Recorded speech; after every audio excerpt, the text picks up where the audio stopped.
This is the VOA Special English Agriculture Report.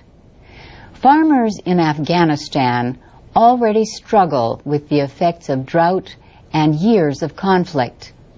Now there is worry about a new threat headed in their direction in the wind, a fungus that destroys wheat crops. The disease is a form of stem rust, named for its discovery in Uganda 10 years ago. UG-99 is now in one of Afghanistan's neighbors, Iran. The disease kills wheat plants by robbing them of water and nutrients. Stem rust produces reddish-brown spots on the stems of infected plants. The weakened stems break easily.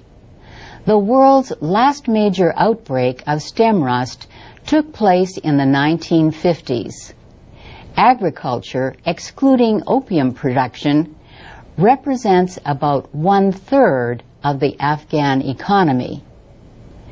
But agriculture employs 80% of the country's workers.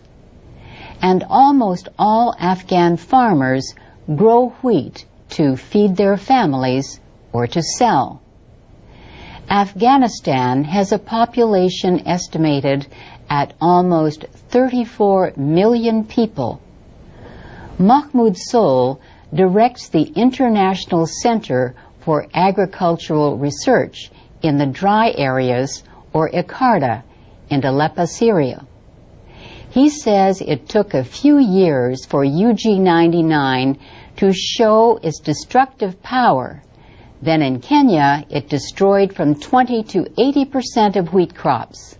And before long, he says, winds carried the disease from Kenya to Ethiopia.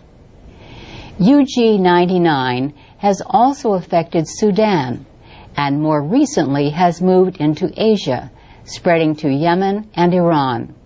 Mahmoud Sol says the disease now threatens Afghanistan and South Asia. But he also calls it a global threat to food security. Most of the commercial kinds of wheat are at risk from UG-99, he says. These include varieties grown in the United States, Canada, and Europe.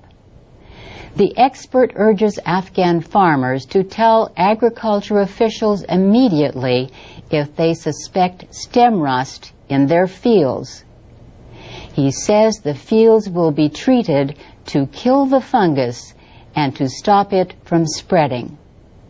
Farmers will get new seeds that resist UG-99. Researchers have developed these seeds for the conditions in Afghanistan. Organizations of village farmers are working to expand the supplies of the improved seeds. They are receiving guidance from ICARDA and money from international groups. The goal is to replace at least 10% of Afghanistan's wheat fields with the new seeds each year. The effort will begin with areas along the border with Iran. And that's the VOA Special English Agriculture Report.